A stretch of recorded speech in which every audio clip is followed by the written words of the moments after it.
Welcome to another new location. Boy, this feels reminiscent. Promise this is a new location. I don't know a whole lot. This is the back of house air conditioning unit. I was told it was struggling yesterday.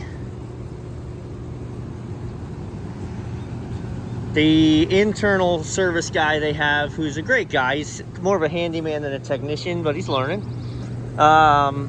He came up here, said the unit was running, pulled some temperatures, and it was pulling in 76 air from inside and putting out like 62, 63. So, I mean, really it was cooling.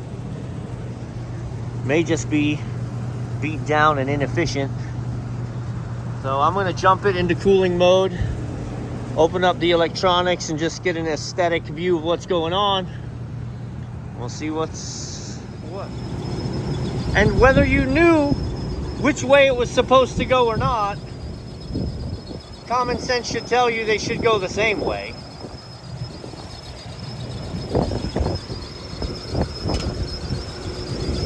So cooling just kicked in, so that's nice. Oh man, that's frosty. We're definitely cooling. See, our distributor tubes are going already. So Trane, the first two of the serial number is the year and the second two are the week. So this is a 2011 unit. To be honest, I've got a nice suction temperature coming back. I don't show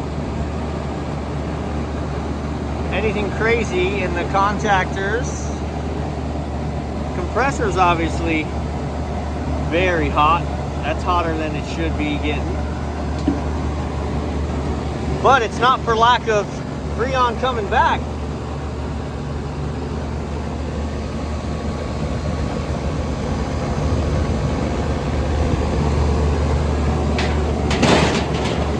So far, I don't see anything jumping out telling me why it wouldn't be working. I opened this up, the blower fan's spinning fine. Maybe a little slow.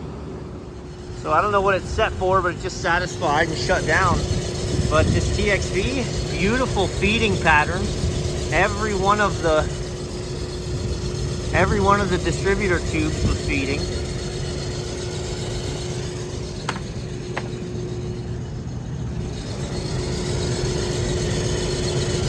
Yeah, I mean, this is as good as the 2011 unit's gonna look.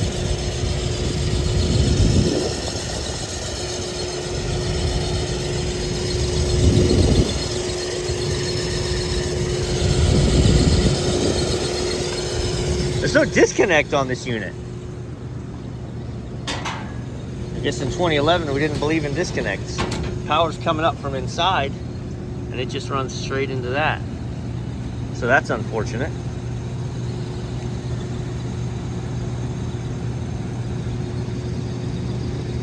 I don't see a reason to put gauges on it either. So I wonder if they were getting almost 15 degrees of temperature drop yesterday. Nobody's here yet. Yeah, nobody's here yet. So when somebody gets here, I can get inside. I can pull my own. I know I can do it from here, but I don't like doing it up here. I like doing it in the space. Use the FLIR and look at the return temperatures, the output temps. And I wonder if it's not more environmental than anything. And the building's out of balance and it's sucking in lots of humid air. I don't know. I mean, I'm a proactive guy. I'm gonna find out the price to replace this unit and I'm gonna get a quote. It would make sense for them to say, no, I don't want to replace it yet, and that's fine. But I'm at least going to give them the option, because from a timeline perspective, that's what happens. You know, there's not redundancy. This cools the kitchen, that cools the dining room. So if this goes down and you have to wait 3 weeks for a unit, you just don't have cooling.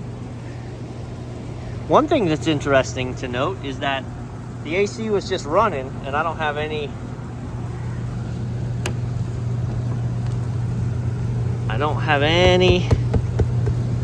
drain in.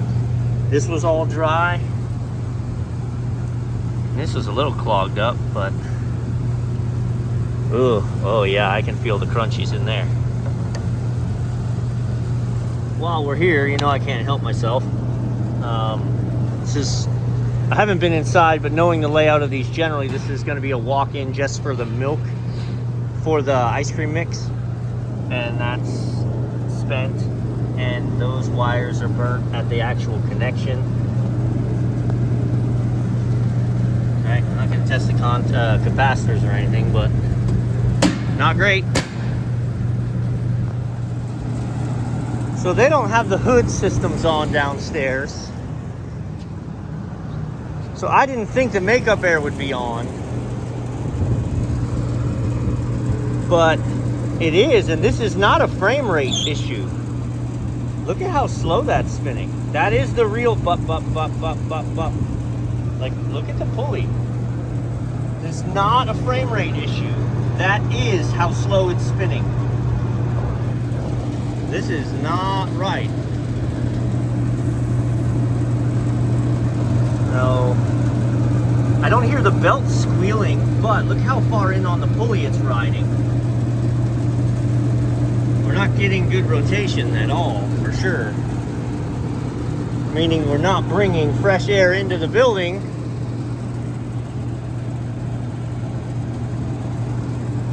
I said in a video earlier this week, I'm not a pulley change guy. Some people, you know how my obsession is contactors? Some people have that obsession about pulleys. I've just never gotten into it. But when a pulley is not tapered anymore, and you can see it just rode, this belt was riding down in here. So I'm gonna go ahead, this is an adjustable pulley, I can close it. So I'm gonna loosen this, and we should be able to tighten that up and close it. I'll still have to pull an amp draw, make sure we don't overamp it. But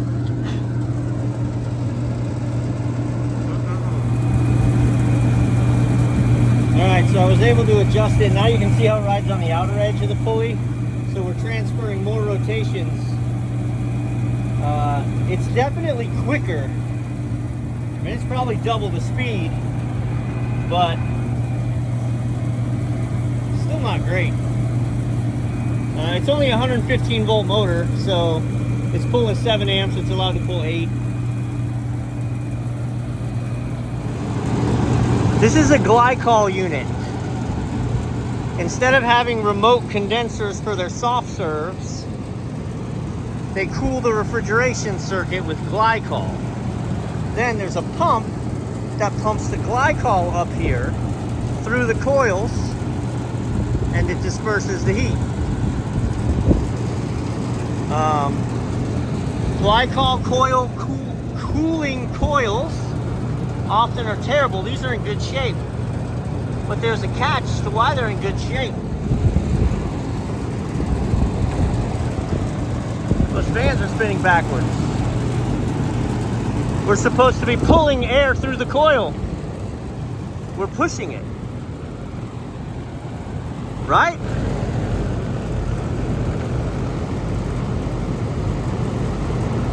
Unbelievable. So these two units have fresh air dampers.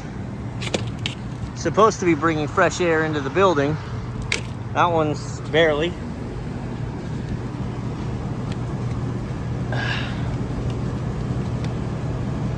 Oh, I can't get this one-handed. Hang on. That's the sun. So if it blocks the sun, it blocks air. Oh, and behind it we have a filter. That's great. Let's just triple filter everything to the point that nothing... All right, so return air is 75, 74. And we are currently outputting 60, 61.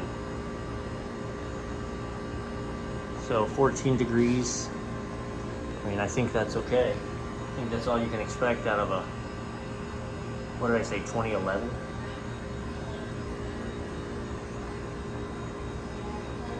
That's all you can expect out of a 12-year-old unit, I think. All right, more better for that one. Way more better for that one. All right, as far as being called to initially come look at this AC unit, I feel like there's nothing I can do for them here. They're getting 15 degrees of temperature drop inside, not outside, inside. So, I mean, 75 to 61. But looking around at the rest of the things, right? That's a leak. That's a physical water leak every time it rains.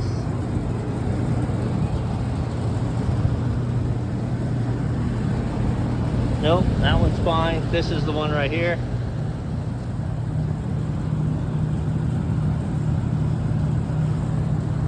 That conduit's broke, needs to be replaced.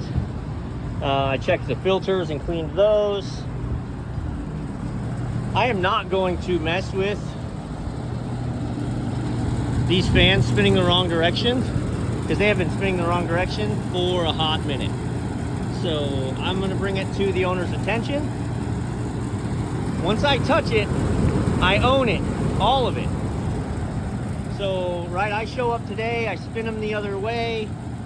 They're single phase, so it's not that they're phased wrong. So either it's a reversible motor and I gotta spin it, or I gotta flip the fan blade around. But if I do that and then they start having refrigeration problems, it's because of something I did. If I just keep it clean and let it ride, let them know the next time we have refrigeration problems, I can start from zero and build it properly, spinning the right way, and then I don't mind owning it, because the original problem is what caused the breakdown, as opposed to, you get what I'm saying? I mess with this today, I leave, and tonight they're like, oh, we're having non-stop trouble with the ice cream machines. That's on me. That's my fault. The owner will never see it any other way, and they shouldn't, even though I have a good relationship with them. But that's where we're just gonna leave it alone.